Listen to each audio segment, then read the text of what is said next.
Hello, and welcome to today's discussion. I'm Claire, and I'm joined by Alan.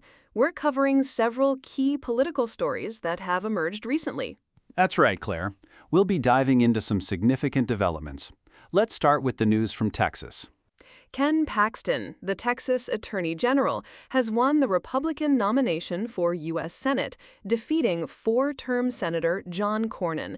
This victory comes after Paxton secured an endorsement from former President Donald Trump just last week. That's a significant upset, isn't it? Cornyn was a well-established incumbent. What do we know about the factors that led to Paxton's win? The reporting suggests that Trump's endorsement was a crucial factor. Paxton's campaign was able to capitalize on Trump's influence within the Republican Party, particularly in Texas. And how did Cornyn's campaign respond to the Trump endorsement? Was there any notable backlash or reaction? According to the articles, Cornyn's team tried to distance themselves from Trump's more controversial positions, but it seems that didn't resonate enough with Republican primary voters. So what are the implications of Paxton's victory?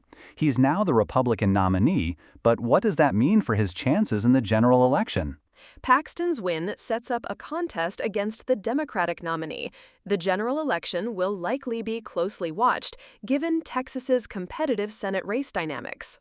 Moving on to another story. Former President Joe Biden has sued the Justice Department to prevent the release of audio recordings from his interviews with a ghostwriter. That's right.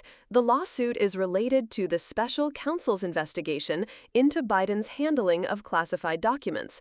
Biden's team is seeking to block the release of these recordings and transcripts.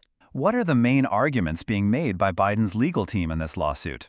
They're arguing that the release of these recordings could compromise executive privilege and potentially chill future discussions between presidents and their staff or contractors. And how has the Justice Department responded to this lawsuit so far?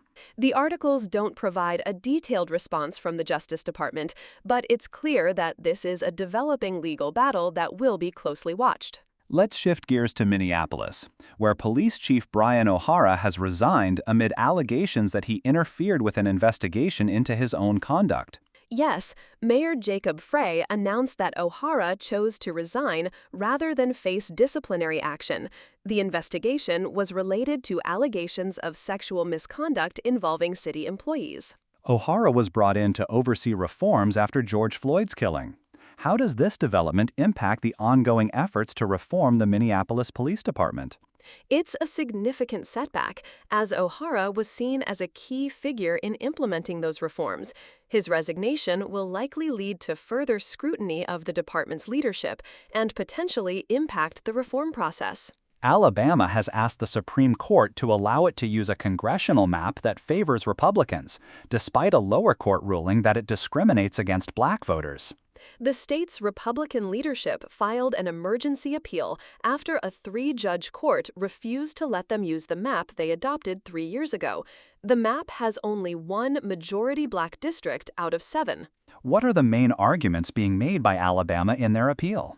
They're arguing that the lower court's ruling is an overreach and that the state should be allowed to use the map for the upcoming elections.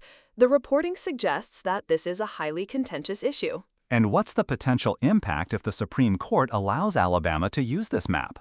It could significantly affect the balance of power in Congress, as Alabama's congressional delegation is likely to remain Republican-dominated with this map. Let's touch on a more personal story.